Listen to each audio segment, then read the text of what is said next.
this is Miss Vivajoy, founder of the 90 Days to Rejuvenate, and today I'm really happy to introduce my friend and colleague, Anna Juhasz. Anna is a certified holistic nutritionist who has been my personal health advisor for years now. I trust her with my health, and I wanted to introduce her to you today because she's going to talk to us about bones and joints.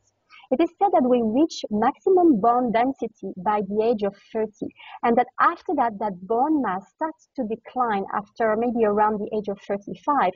So that is why, of course, it's important to have optimum bone density by 30, because after that, the bone starts to decline, it starts to, because it comes, from the actual existing bone density.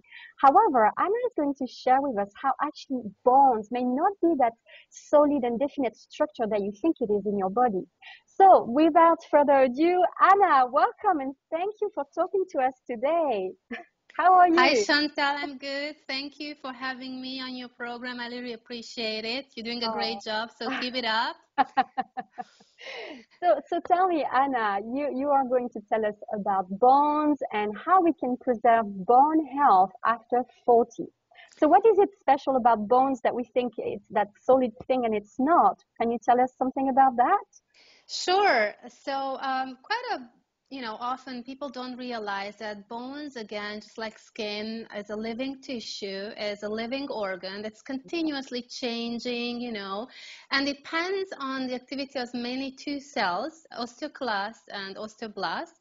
So osteoclasts are basically the cells that help to break bone down, and osteoblasts that help to build bone. So you kind of need a balance in between that. And of course, there are several factors in general that influence bone health. And as you said, our bone density after the age of 30, 35 starts to decline. So it's good to have a good base from where, we can go. So some of these factors, are internal and some of them are external. So internally, I think one of the most important or quite common is the acid-base balance in the body. So what does that mean? We talk about acidic things, and if you look at a scale of pH that's from, let's say, 0 to 14, acidity in a pH means that it's a lower value, usually between 1 to 7, and then alkaline has a higher pH, usually from 17, 14. So in the middle, you kind of at 7, you have water. So that's why, where hydration comes in. That is so important that, if we over-acidic, drinking enough good quality water, can help, to buffer that acidity.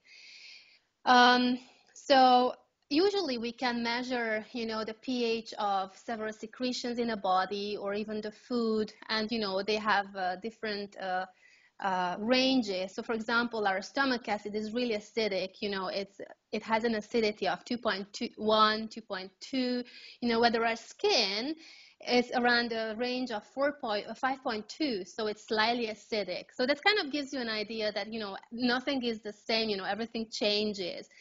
But so we need a balance between acidity and alkaline. So because this shift in the pH, it affects how we metabolize things, how the protein functions in the body, and also the connective tissue.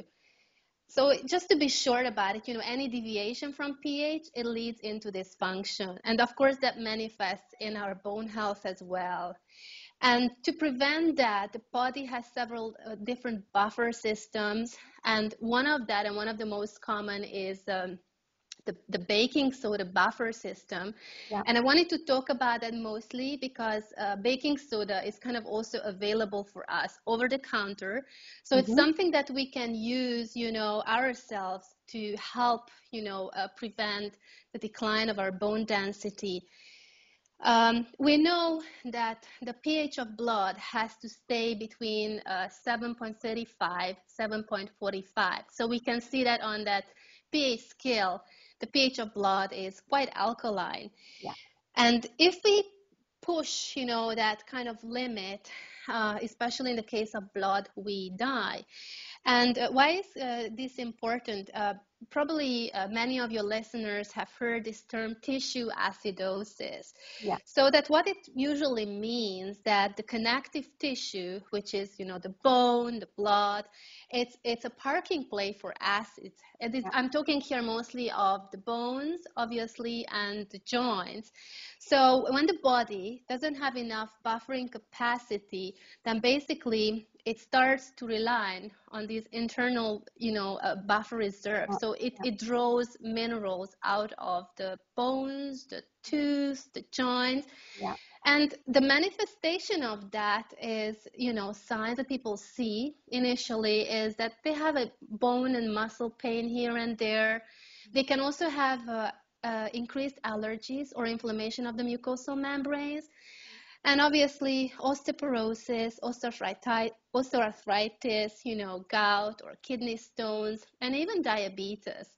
Yeah. So these are usually signs that the body, has kind of depleted the internal buffer reserves. Yeah, but it is valid for everybody, so it is an international thing too. It's an international thing too, exactly.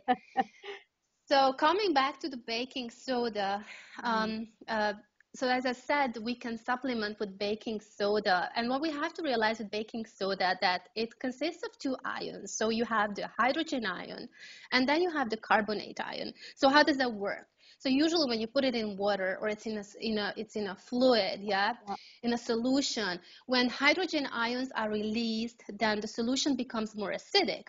Yeah. And when the carbonate ions are released, then the solution becomes more alkaline. So it has this kind of buffering capacity.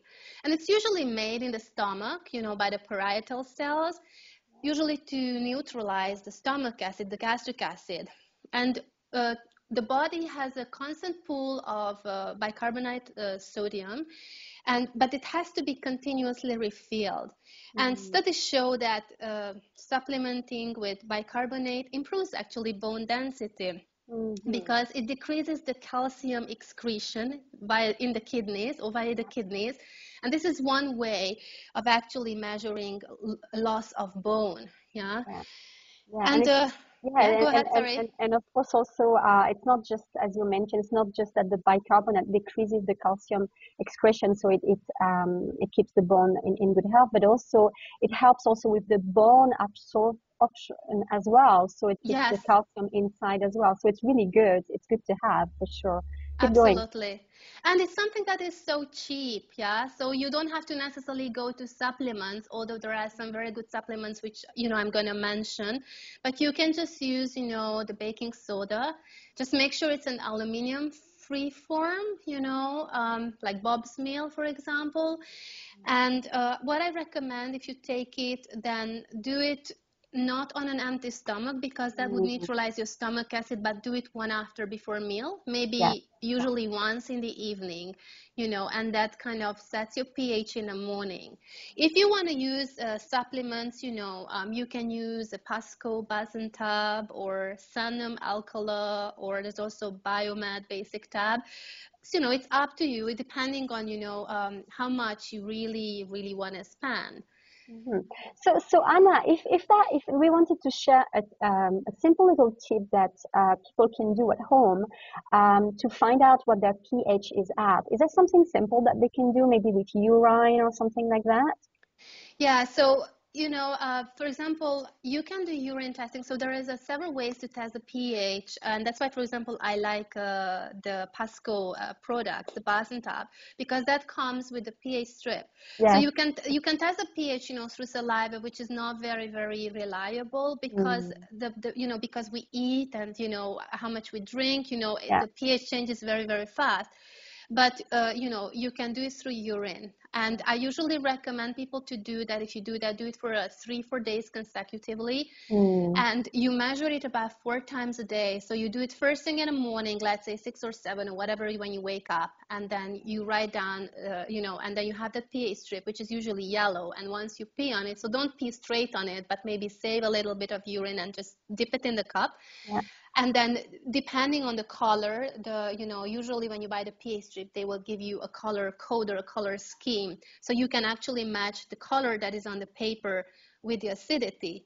And usually you find that the first urine is a lot more acidic because, you know, during the night we were detoxing. And then, you know, as the day goes by, the pH should increase. So you could have another test, let's say around 10 or 11 or noon, you know, it depending, you know, your lifestyle or what, if you're at work or at home. Then you can do another one around 3 or 4, and then you can do one in the evening. Yeah. And obviously, you know, you don't want the urine to be too acidic or too alkaline. And then, so you kind of get a graph, and then, you know, you can do an average during the day.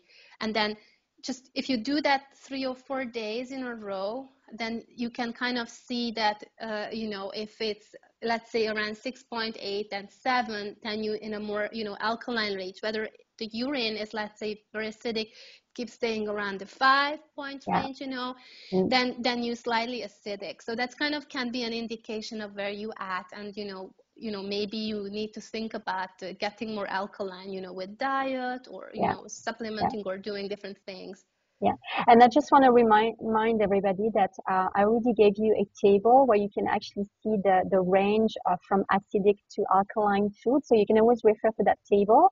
But I know Anna's got plenty more things to share with us. So oh, that's perfect. Meals, that's right? good. That's good, because I also wanted to talk about, you know, acidity and alkalinity, obviously, with food, because food is one of the biggest factors. We all eat, and we all have to eat. Exactly. And usually we know that, you know, eating more meat, grains, you know, fish, you know, eggs, the more acidic, and, you know, vegetables and meat, and fruit tend to be more alkaline. So I usually recommend to my clients, you know, that when you have a meal, so, you know, like have on your plate, let's say 1/3 of meat portion, and then the 2/3, the rest, put veggies, you know what I mean? So a combination that you have more vegetables than meat. So that's kind of a good balance, or a good indicator. And obviously, you know, fruit and vegetables are also higher in you know, in fiber, and then you have the minerals and the vitamins, which are so needed for us to build the bone and for bone health. But obviously we need the proteins as well, because, you know, we need the amino acids. So we need both, but you just have to be balanced about it. Yeah, I think I've already talked about that in the boot camp, how, yes, we all need protein because those are the building blocks of the body, of course. And you do, as we talked before together, that, you know, we do need protein when we are in recovery, for instance. But also you were telling me that, of course, protein can, if you have too much of it, can affect your kidneys. You have to be careful with that.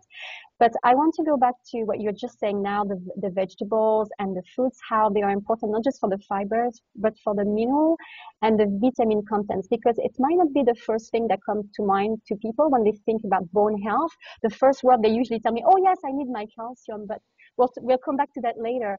But we forget about the essential minerals and calcium around calcium. I wanted to say minerals and vitamins are also around the calcium that are essential. So can you tell us more about that? Sure. So as you said, yes, calcium is kind of the basic, everybody knows. Maybe what I just want to elaborate with the calcium, that we have this, you know, huge propaganda from the dairy industry that the only source of calcium is dairy and you have to eat dairy. And I know there are a lot of people with food sensitivities, you know, who either allergic to casein or, you know, if the lactose, so they can't really do dairy. So there are other sources as well. However, I'm not saying dairy cannot be a source, you know, and if you choose dairy as a source, I would recommend maybe instead of doing cow's milk, try to do more goat's milk, because the proteins are more assimilable in it. And if you ferment, you know, that product, then the calcium becomes so much more bioavailable, you know, so much more absorbent. So doing like a yogurt or a kefir, or even, you know, sometimes cheeses. So, you know, we have that option. But obviously, you know, for our vegetarian friends, I would say that, you know, doing almonds, you know, some of the leafy greens, or sardines, again, is kind of a meat source. Raisins or dates, you know, so there are, you know, or if you look it up, or lentils, then there are, you will find obviously, or bread beans, you know, plant sourced form of calcium that, you know, you can rely on. And if you find, as you said, that it's not enough because, you know, you either you have a broken bone or you have more demand, then obviously you can use something else. So, you know, sometimes herbs are pretty high in, some of the herbs are pretty high in you know, calcium, or that helps as well. So like using a nettle or horsetail or, you know, greens in general. So that's another way. And then, as you said, we also have magnesium, and magnesium is kind of, I find that it's, for some reason, I find that it's even more important than calcium, in the sense that calcium has been so much more promoted and people are so much more aware of it, whereas magnesium, people are so deficient and they don't know how important it is. So magnesium is very important for the regulation of calcium balance in the body by the parathyroid hormone. And if we're deficient in magnesium, then basically calcium can go into the wrong place. So it can deposit into the soft tissues. It can cause calcification, not just of the tissues, but even the cells. And then we have the powerhouse of the cell, the mitochondria. And if that calcifies, that means that the cell dies. So we're not able to produce ATP, the energy, the currency of energy for our body. So that's why magnesium is, the balance between calcium and magnesium is very, very important. And you know, calcium is also cofactor in so many other things, you know. So if you have a high stress, which we all do, unfortunately, with the modern lifestyle, or you have a higher, you know, North American diet, let's say, or a higher diet higher in acids, then, you know, then again, that affects our magnesium levels. I would say usually if you want to rely on food source for magnesium, I would go with the dark leafy greens. Because anything that is dark leafy green or dark green, it has the chlorophyll molecule in it, and chlorophyll has a magnesium in the center, magnesium atom. So that's, you know, it's a good way to do it. But, you know, you can also do tofu, you know, spirulina, halibut, you know, so, you know, obviously other sources as well. And if we wanted to have a supplement, because there's a lot of supplements out there that combine the calcium and the magnesium, and I've seen all kinds of ratio, 1:1, 2:1, 1:2. So what is your advice as far as that is concerned, the calcium magnesium ratio? So usually in the body, the ratio is 2:1. However, you know, I like 2:1, 2 being for calcium, and 1 being for magnesium. I like to work with forms, let's say that's a 1:1, just because, as I said, we're so deficient in magnesium. And obviously, if you do kind of a mineral form, then it's good to have some other cofactors like vitamin K and D to help with the absorption. But I'm going to talk about that later. And yes, there are so many magnesium supplements on the market, and it's so confusing, and, you know, which is more absorbable. So you can do it orally, and usually I like to recommend for the oral forms, you know, a chelated form. So what does that mean? It means that magnesium is bound to an amino acid. So it can be bound to glycine, it can be bound to orotate, you know, like a magnesium orotate or magnesium aspartate. So or magnesium citrate, which are nice and bioavailable. And one thing that you have to remember if you supplement orally, and I think we're going to keep going back to this, that every mineral to be absorbed, you need to have an acidic environment. So that means that if you're low on stomach acid, that means you won't be able to absorb your minerals. So that's why the role of stomach acid is so important. And even like that, I would say you probably get about a 50% absorption if everything is right, if you take it orally. And it depends, as I said, what are you taking it for? Because, for example, you know, if people take it for constipation, that's magnesium oxide is a better form. If you take it for bone health, then I would go with the chelated forms. And that's why I'm very, very much in favor of using with the oral form a transdermal form. So that basically means that you will absorb the magnesium via your skin, so you avoid this whole stomach, you know, absorption, you know, intestinal absorption thing. And one of my favorites is the Ancient Minerals. It's a company called Ancient Minerals, and they have a magnesium chloride form. This is also called magnesium oil, and they do it in several forms. So they do it either the oil in its own, or they do it in a gel form that is bound to aloe, or they do it in a lotion form, and that has shea butter, and there are some forms that has MSM, so there's the sulfur in it as well, so it's great for the skin. But they also do a form that's with melatonin, so for evening, you know, if you want relaxation and sleep. I usually like to recommend quite often, because I find that people want, you know, fast solutions and they don't want to mess with things, that the magnesium lotion form is really, really good. Yeah. Just because what you need to know about magnesium chloride, that magnesium chloride is like saturated seawater. Yeah. Yeah. So you know, when you come out of the sea and then you have that dry salt of your skin, you become really itchy and the skin becomes dry. So that's kind of uncomfortable.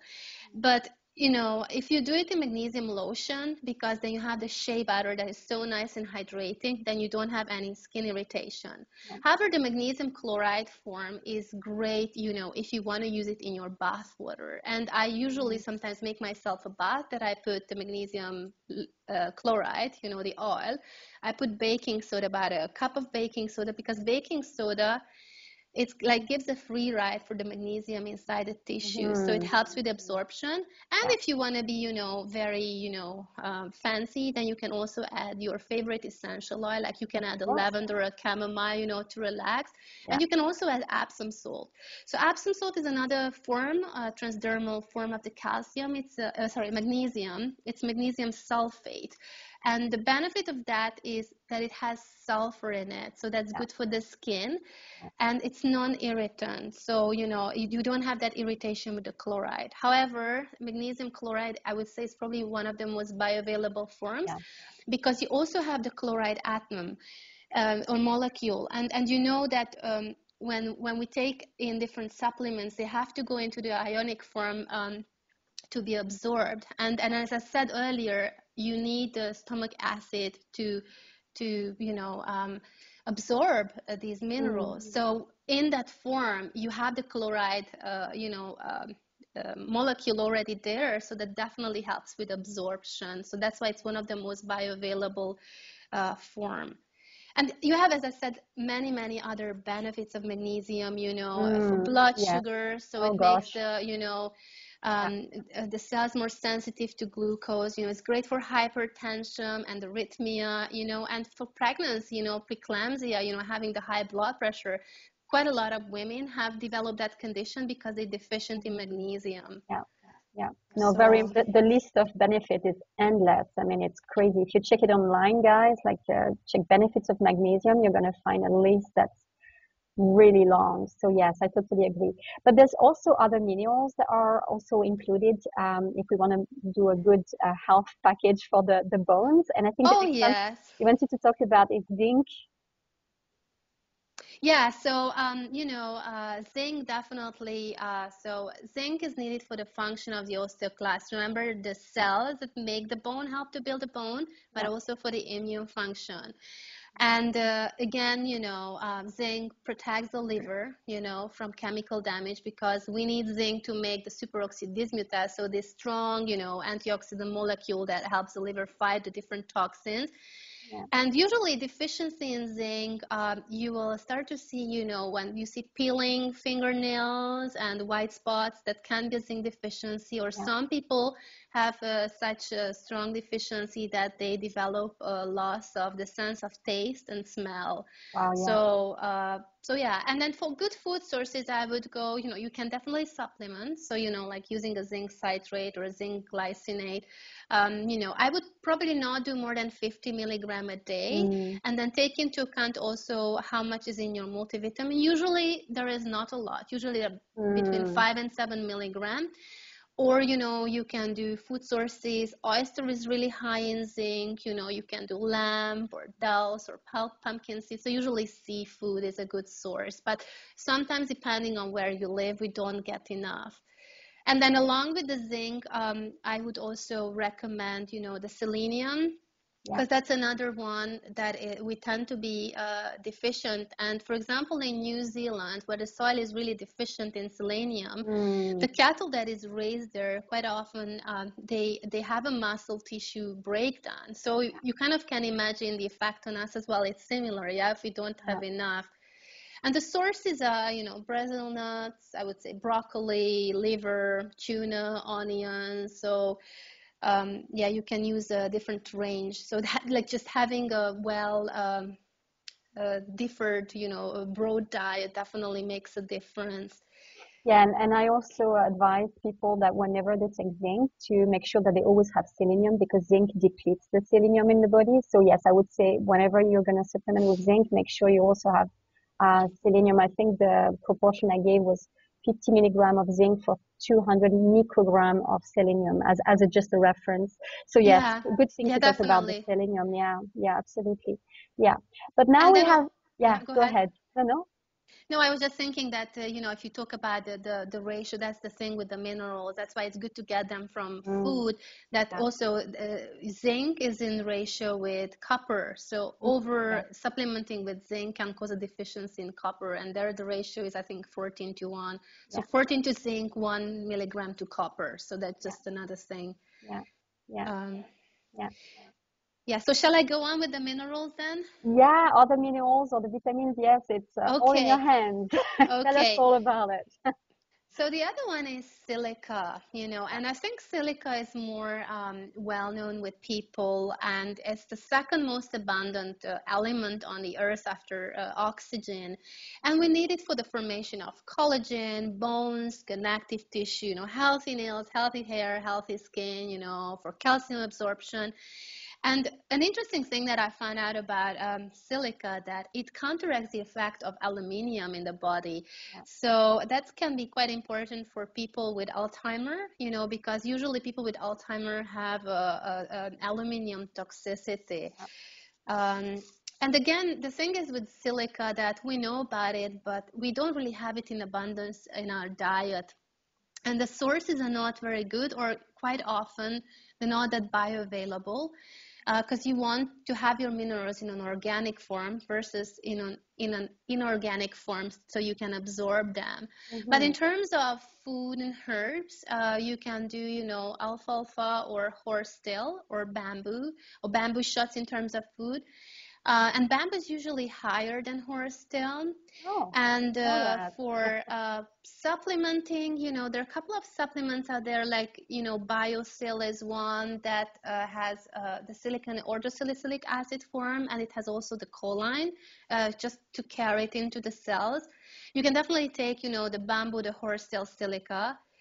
And there is another product that I quite like, that's made of herbacante. It's called Silimer, and that is basically coming from, it's a fermented quartz extracted from sand. So it's an organic form of silica. It's a liquid form, completely tasteless.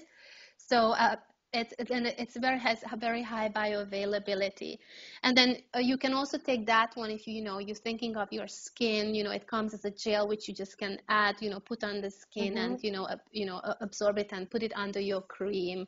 So that's for silica. And then obviously there is manganese, which is again kind of like a trace mineral.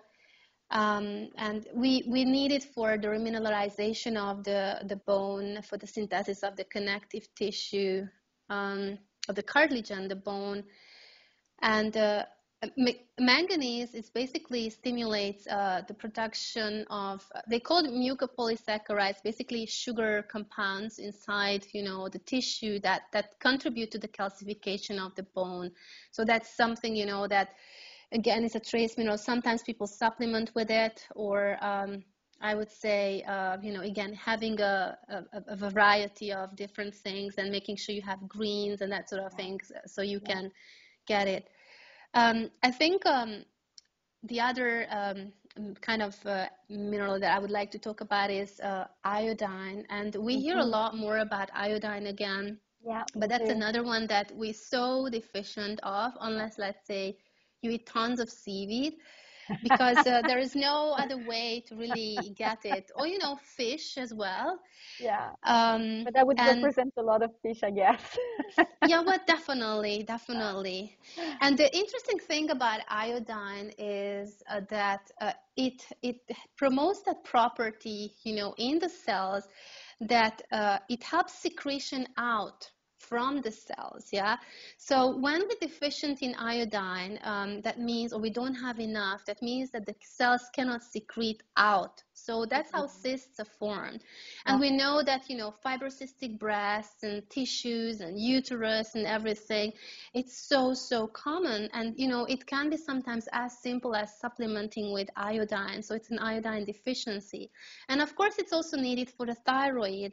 And why I go back here with the thyroid, and I will talk more about the hormones in general, is that the thyroid is, you know, the gland, the master gland that controls our metabolism. So if the thyroid is not working, then obviously everything will kind of be slowed down. So it will have an effect on bone density. Yeah. And iodine is also needed for the production of stomach acid. And I've talked about stomach acid before. So if you want to absorb the minerals, then we definitely need the stomach acid. So maybe I talk a bit more about the vitamins now, because so with the vitamins, we have two categories. We have the fat soluble and the water soluble, and we need both of them. So with the fat soluble, it's vitamin A, D, E, and K. So I will start with vitamin K. So vitamin K, you know, there are many forms. Usually we have K1 from the plant, so greens like asparagus, Brussels sprout, cabbage, you know, you can get some from egg yolk. And then K2 is usually that we have it from our friendly bacteria if we eat enough fiber, because they synthesize it in our gut. So that's why, you know, having the right diet, making sure you have enough vegetable and fruit, so you have enough fiber, so you feed the microbiome really well, is important. Otherwise, we become deficient. So butter is a good food source, you know, for K2. And then we have K3, which is synthetic, which you don't want to take. And usually, you know, studies show that being low in vitamin K means that losing bone density, or having low bone density as well. And vitamin K is a bit like, again, with magnesium, that is a traffic warden, you know, that together with magnesium, that just helps to get calcium in the bone in the right place. So that's why I was talking earlier that make sure when you choose a mineral CalMag supplement formula, make sure you have a vitamin K and D in it, so you avoid this overcalcification, or, you know, calcium going into the wrong place. And vitamin D is, you know, another fat-soluble vitamin, but it's also a pre-hormone or a hormone, so it has a hormone status in the body, and we need it for the absorption and utilization of phosphorus and calcium. And there are several sources for that as well. So D2 is the plant-based source, or the ergocalciferol. And then D3 is a cholecalciferol, which we synthesize from cholesterol, so referring to cholesterol, via the skin in response to exposure to sunlight, so the sun's ultraviolet rays. So that's why, you know, some people have this cholesterol phobia, no cholesterol, but cholesterol is so important, you know, you don't have enough, then you cannot synthesize vitamin D. I think you for die example. I think you even would die if you didn't have the right cholesterol in your body. It's quite important. Exactly. And, you know, that's why, so if we can get vitamin D from sun exposure, it's great. But unfortunately, and then, you know, unfortunately, that's not really the situation, because even if you live in a, you know, let's say in Florida, where you get maybe plenty of sun, just depending on our lifestyle, we get into the car, then we have clothes on, we get into an air-conditioned office, so you don't really have a lot of exposure to the sun. And you need to be in the sun for about 15 to 20 minutes a day, So you get the ultraviolet rays by the skin, and and so your body can synthesize it. And darker people need longer time because they have the melanin pigment in the skin, which blocks the sunlight. So that's why they need to be longer in the sun. And that's why I usually recommend people, obviously we need protection against the sun, but don't put it on straight away. Maybe leave it, wait, if you're out in the sun, like sunbathing, wait a 15-20 minutes, till you get that, and then put on your sunblock. So and so Anna, what do you think of, like, I'm talking dark places, like, I don't know, Scotland or some places like this? What do you think of sun lamp? Do you think that would still allow the body to produce the right vitamin, or do you think it's not gonna No, help? I think, if you have access to it, definitely do it. And we probably heard about the kind of the SAD condition, SAD disorder, when in the winter, or in places like that, you become slightly depressed, which is due to that we deficient in vitamin D. So definitely, if you have the lamp, it makes a huge difference. And otherwise we have to again stick with supplementation, supplementing of vitamin D3. You can use also food. So I really like cod liver oil. It has a good ratio of vitamin A and D in it. Butter, you get some from butter or egg yolk. If you're vegetarian, then what you can do, let's say if you pick your own mushrooms like a shiitake, what you can do, you can dry them out into the sun. And this way, they store the energy of the sun. So they're a lot higher in vitamin D. I had no idea that by drying something, like, is it just with mushroom, or is it any food you can put out there, and as long as they store the sun, it's kind of, you have, really, I didn't know that. Definitely with the mushrooms, yes, but I would say, if you think of the herbs, like the different teas, you dry them out into the sun, and then you have the, as long as you don't over dry them, especially with herbs, that they turn yellow, then I think there's definitely a big difference when you can dry it out in the sun, or you just run, in an air-conditioned room, or, like under filters, or so because the sun, the power of the sun is I think something that it's, I don't know, I think it's superior. And then we have some vitamin D, again, that would be more like the D2, in herbs. If you eat natto, horsetail, alfalfa, or even parsley, you can get vitamin D. I just heard recently that they made a vitamin D3, because usually the supplies from herbs are usually D2, that Lincoln moss, that they made a supplement that is a D3 form. So I thought that was quite interesting, that they can synthesize that from a D3, but I don't know the procedure, so there's probably kind of, the company keeps it as a secret, you know what I mean? Sure. So and then we have the vitamin A, and that's again, in two forms. So if you get it from plants, it's a beta carotene form. And the whole carotenoid family is really, really huge. And that has to be converted in the liver to the active form of vitamin A, which is retinol, which otherwise we get from animal source.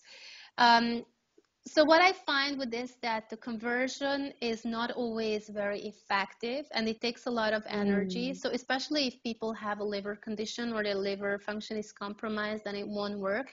And the beta carotene, it definitely has an antioxidant effect, but it's slightly different than vitamin A. And in that case, I suggest supplementation. I mean, I'm a big fan of eating liver, and I think we should eat more organ meats. And people find maybe eating liver, disgusting. But I think if you get a really good source, like a grass-fed source, it has to be, then you can make an amazing, pate. And if you want, I can share with the readers how to do it, your listeners, because it's very, very easy. So basically what I do when I make the pate, because you get not just the vitamin A and D and K and everything, but a lot of other, you get your iron, you get manganese, especially selenium. iron. So you get a lot of other minerals. So it's a very power food. So I usually get, the chicken liver. I use chicken liver because it tends to be softer, and I chop up onions. I like to use a lot of onions and garlic, and then, put in a bit of coconut oil, saute it, and then I throw in the liver. And the secret with the liver that you don't overcook it. So I maybe let it kind of simmer 5 minutes on one side and then 3 minutes on the other side till it becomes nice and pink. And I add the herbs. I like to use a lot of sage, but you can also use like basil, and kind of Italian herbs. And then when this is done, at the end, I add sherry wine, just a little bit, and I let it evaporate, and then I just take it off the fire and kind of let it cool down. And then I throw the whole thing into the blender and add butter, and just mix it up, and voila, your pate is ready. And it's really, really delicious. Yeah, it's really delicious, and kids love it as well. They come back for second helping. And the good thing about it, that it's so easy to make it at home. And usually when you buy it in a store, it's so expensive, and they have additives in it. Yeah. So I think it's a good way, if you're not a vegetarian, you can add that to your, food sources. And I just want to add to this, because I know some of you are thinking, oh, I'm not going to eat that, organ meats, whatever. But I just want to share that when I was studying nutrition in the UK, our teacher, Barbara Wren, she was saying that even though she had a lot of clients who were vegetarian, one day she helped a woman who had been vegetarian for a long time. But anyway, her health condition had got bad, and she basically was anemic. And there was nothing that could really help. And so she had a consultation with my teacher, and she said, I know you're not going to like this, but I know I can tell you, and all you're going to have is, right now it's going to be chicken liver. And she went, oh, but she was in such a condition that she accepted, because she didn't know what else to do. Well, in a matter of a few days, she was back on track. She had the iron absorbed in her body. She was everything, like all she needed, all the nutrients from the liver. I got her body back on track. And even though that's not what she would have usually eaten. So I just want to say, don't be put off too much. I mean, it can do a lot of good for you. So maybe try it before you go, oh, and especially when you have all those plants, all the garlic and the onions. And I know I come from Provence. I love these ingredients, and it's really yummy. So please try it. Don't be put off, even if you're a vegetarian. Do a little on the side, just to try it, because it's really good. It's good for health and for the bones. No, absolutely. So I agree. Thank you for sharing that. Yeah. I mean, if you want to spike it up, I know that in TCM, they usually cook liver with a bit of ginger. So, depending on, how playful and how, experimentative you want to be. But using just, the sage and Italian herbs, that's good as well, as long as you get the nutrients. If you say, no, this is not my cup, usually for the fat-soluble vitamins, I like to use the Green Pastures fermented cod and butter oil, because you have everything in there. And so that's kind of a nice product. Yeah. So I thought to talk. Yeah, go ahead. I was going to say, any B vitamins that we should be aware of to help? Yeah. So I usually recommend people, if you do Bs, kind of do like a B complex, just because we kind of need all of them, but especially B2, B5, and B12, very essential for skin health, and if you want to have strong hair and nails. So that's why it's good to have a complex. And then biotin is definitely the vitamin B to go to for hair and skin problems and brittle nails. And I usually recommend the supplementation of 1,000 to 5,000 microgram, a day with food. And don't forget that you need B1 and B6 to make the stomach acid as well. So again, it's the usage of the Bs, it's, so vast, and there's so many, so they use as cofactors. The other thing I thought to talk about is that, when we eat proteins, one of the byproducts of, breaking down the proteins is that we build up homocysteine levels. And so homocysteine comes from the breakdown of the amino acid methionine. And what happens if you're deficient from folate, B6 and B12, the homocysteine levels build up in the blood, and they cannot be converted back to cysteine And then they act as an inflammatory marker. So they have a huge contribution to heart disease and heart problems. So it's important to have these bees. And I always tell people, just because it's becoming more and more common, that a lot of people have genetic deficiencies, or it's called genetic polymorphism, methylation problems, which means that they cannot synthesize well the folate. So I always recommend people take an active form of the folic acid. Don't take the synthetic one. Yeah. So take the 5-metrothiol hydrofolate, and take, if you take the B12, don't take the cyanocobalamin, but take more the methylcobalamin. So if you take the ingredients, take that into the ready-to-go form. So, if you have that genetic deficiency or genetic mutation, then your body still can, detox and do the work, So, then, part of the water-soluble vitamins, other than the B's, is also the C, the vitamin C. And we know that we need the vitamin C for collagen production. So and there's such a big hype about collagen. I mean, especially in the skincare products. Yes, absolutely. Yeah, and what I think what you were saying to me is that what people don't know is that, and I didn't know that myself as far as percentage, is that you were saying to me that there's actually 90% of the ligament in our body is made of collagen. That is, Yes. I didn't realize it was such a high percentage. Yeah, it's true. Yeah. Just one more thought, because I was talking about inflammation. I just wanted to draw the listeners' attention again that to be aware in terms of inflammation, because inflammation is the bottom line of every disease, So, osteoporosis is that also sugary foods, processed foods, alcohol, coffee, food sensitivities, heavy metals, different pathogens can, add to this inflammatory load, which then will affect your bone density. Yeah. But then, go ahead. And I just wanted to add about what you're saying right now about the sugar, is that people sometimes when you think about sugar, they think just about plain, like sugar and things. But I want to also draw attention to the fact that grains in any kind of form, so pasta, bread, etc., those are, you should name them sugar, because they will decompose in sugar, and they are very bad for inflammation. So have those in really low quantity in your diet.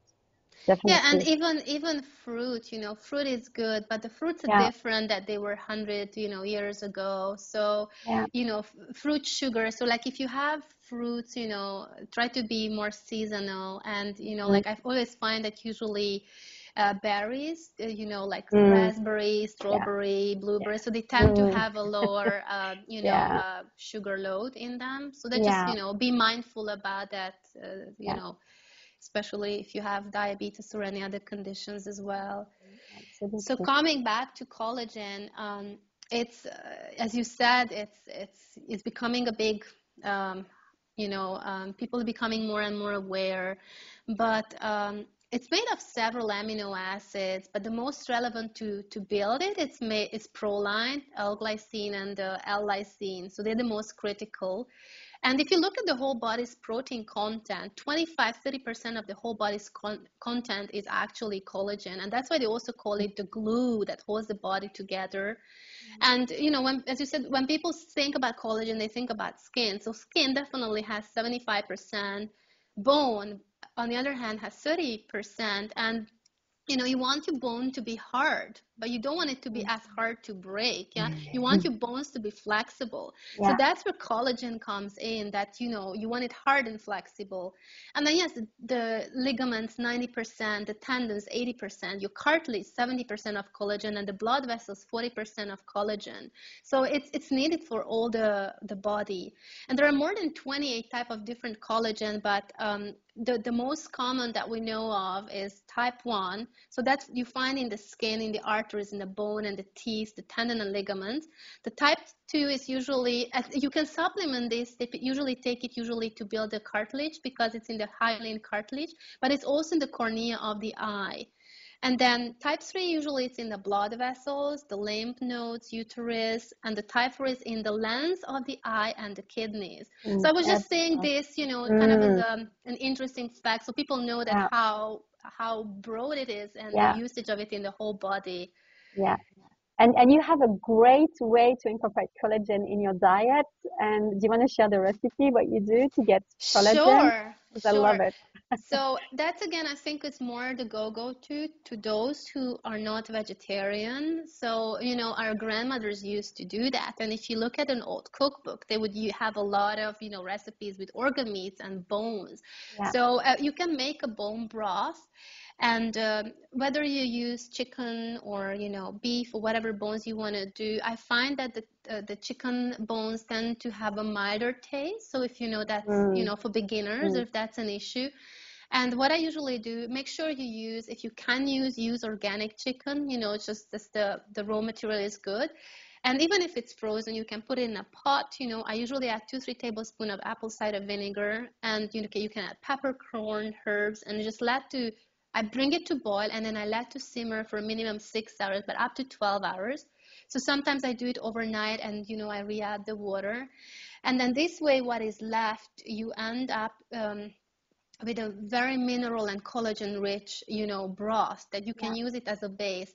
And usually the apple cider vinegar is one of the key ingredients, because that helps to extract the minerals and the collagen from the bones, and that's what you want. So, that's, yeah, go ahead. I just wanted to say that when you gave me that recipe, I was asking you, oh my gosh, because I don't want to stay by my cooker and make sure, nothing is falling apart or whatever. And I asked you if I could use a slow cooker, and you said yes. Yeah, so that's absolutely. a good thing. Yeah. And just program the whole thing. Yeah, absolutely. Especially if you have one, and you go to work, you put it there in the morning, and then by the time you come home, you have a broth ready, but you can add vegetables, or, you can even freeze it and use it later as a stock. Or, if you don't want to use this, then I would say, supplement with collagen or gelatin. Gelatin and collagen are pretty much similar. Gelatin is also, it's just a hydrolyzed form of collagen. So that means when you add the water, So, and if you want a supplement, I would say Great Lakes is a good company. They make both the gelatin and the collagen comes in, most of them come in a powder form. And for example, if you want to make, let's say a lot of people love coffee, so if you want to make a great nourishing coffee where you have, very high in nutrients and protein, so you're not hungry, then what I usually recommend, can I share this with the listeners? Sure. Yeah, so, what you can, I usually get a coffee that is it's a green coffee bean, and it's very low in mold toxins. I can give you the name, it's the Bulletproof Coffee. And then what I do, I add butter, I add coconut oil, or I add the MCTs from the coconut oil. And then you can also add, if you add a couple of tablespoons of collagen, then you get about 27-28 grams of protein in there. So you have almost, that coffee won't make you hyper, but it will make your brain, work and give clarity, and it's less acidic. So I'm just saying that you can do it even like that, or you can sprinkle it in your soup or salad, it doesn't matter, in your drinks. So that's another way to use collagen. Perfect. Yeah, that's very useful. Good tip. There's one more nutrient I thought to talk about, just because I think people are not that aware of it, but I think it's something that we can all do with, and that's basically fulvic and humic acid. So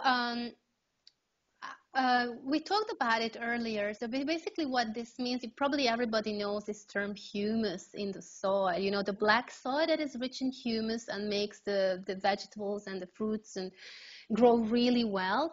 So humus is basically it's coming from the decomposition of organic matter, compost basically, and that breaks down into black soil.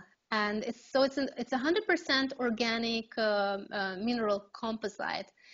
and that has been decomposing and fossilized for thousands and thousands and thousands and thousands of years. And usually the fulvic acid is a smaller molecule than the humic acid, but what's so amazing about them, that they're very high in nutrients, and that one molecule of fulvic acid has 14 tetratrillions. So that means 14 zeros after this of electrons. So why am I talking about that? Because we know about, yes, 14 trillions, 14 tetratrillions. Gosh. Because we know about free radicals, yeah. So free radicals are molecules, yeah, that are looking for free electrons, and they grab them from different molecules, and then those molecules become oxidized, and they cause damage. But when you take a fulvic acid, it's basically like an electrolyte. It has all these free electrons going on, so that's why it's an amazing nutrient as an anti-aging and an antioxidant. Sure. So and the other thing, amazing thing about it, I call it the super bean man, or the super garbage man, because it delivers the nutrients into the mitochondria, into the cells. But what it does, it also takes away the waste products. So think about heavy metals, mercury. Good day. So it's amazing. Wow. And because we're talking about bone remineralization, you have here a super nutrients that's high in trace minerals and bioavailable.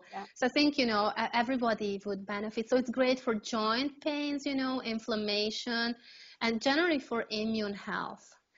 And how to supplement, basically. How do we get this wonderful guy? Yeah, I mean, in the US, you have more sources of, usually you get a blend of the humic and fulvic acid together.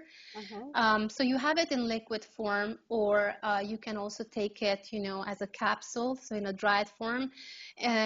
There is this company Leaf Source that makes one. Theirs is higher in, I think it's higher in humic acid than fulvic acid, but depending on, where they have it from, where it was extracted from, you have a different, it's very, very hard to measure the ratio between humic and fulvic acid, and both are beneficial. So I think that's something good to know. And there's another thing that I found lately that I think it's really good for bone health. And because we were talking about, acidosis and tissue acidosis, and that is aerobic oxygen.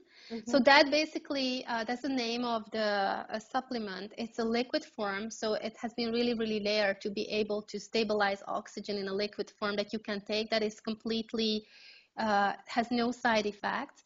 And and it's highly, highly alkaline, so the oxygenation of the tissues make, again, the cells work better, so you can get rid of the waste a lot better. And because it's highly alkalizing, I think it definitely has a benefit for, bone density and bone health. And here as well, you have tons of other benefits, but I'm not going to go into that. So no, it's great to share that already. I mean, there's a few things I didn't know myself. I haven't made enough research about all this, so it's good to hear that. Thank you.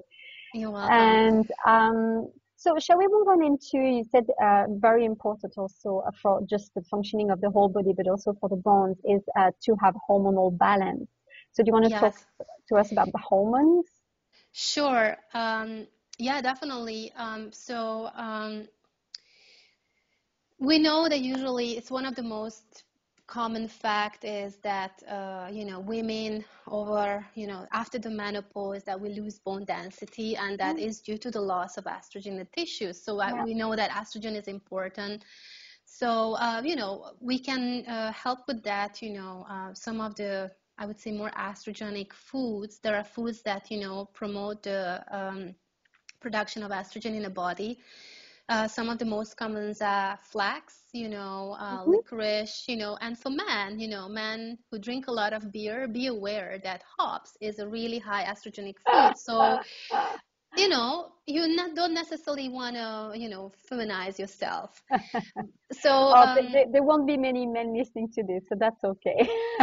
okay, but for those who do, or red clover and soy are also slightly estrogenic.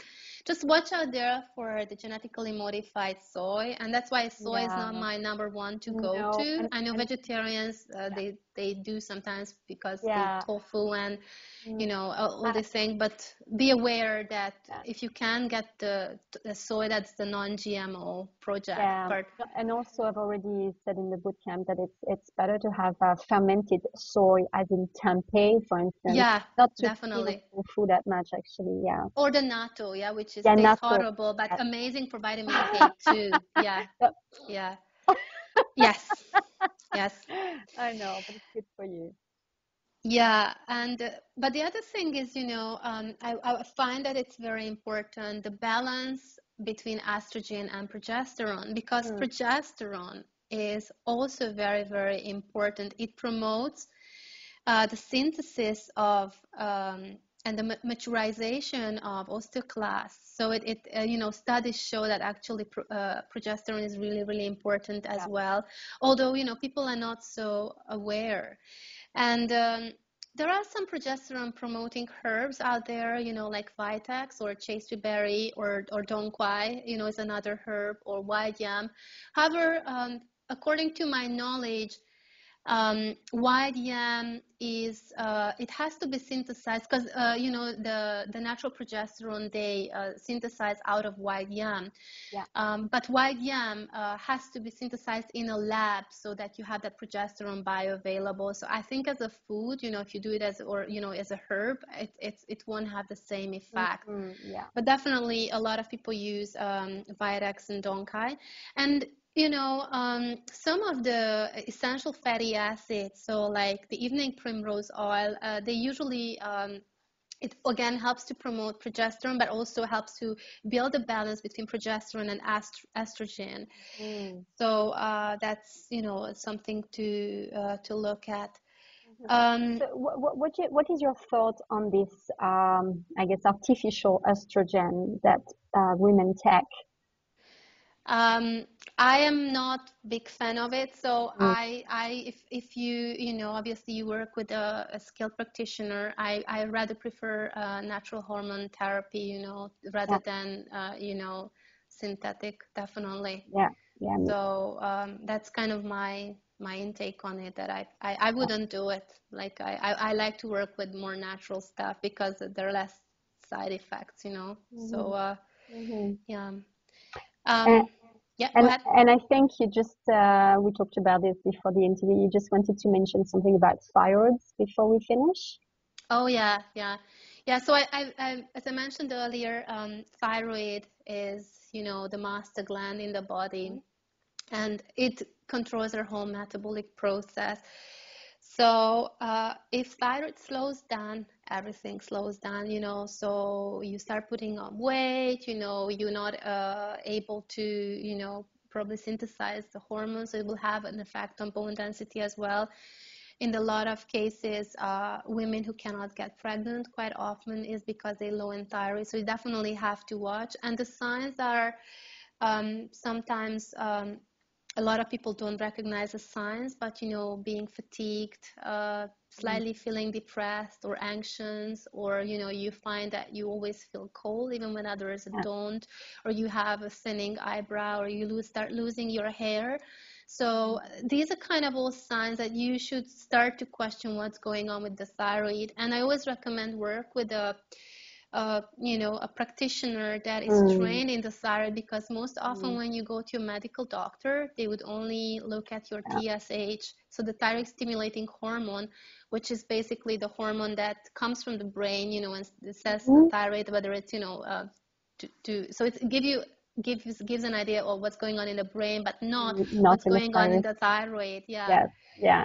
So you need to have the whole thyroid panel, the TSH, the actual active thyroid hormone, the free T3, Yeah. then the T4, the free T4, reverse T3. So just something to be aware of that. you know. And the thing is, you know, when thyroid goes down, all the other hormones, you know, it would affect all the other hormones, you know. It will affect your adrenal glands, you know, so you won't be able to deal with stress as well, you know. Again, it will affect the, you know, the production of estrogen, you know, and progesterone. So it's a whole balance between these hormones. So it's something to be mindful, and you have to look at everything at the whole picture, you know, not just the one thing. Yeah, absolutely. And are you still there? Yeah, I'm here. Oh, Can right. you hear Sorry. me? No, it's Yeah. just the sound cut for me in just a second. I wasn't sure if you're still there.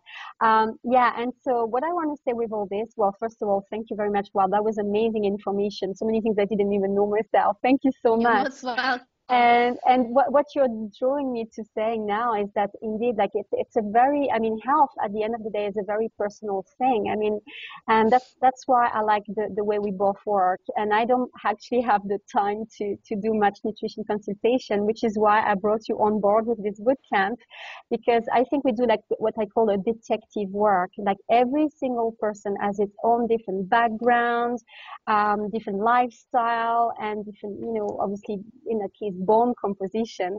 And we need to look at the actual picture that corresponds to you personally, like in hormones and vitamins and minerals, and check everything.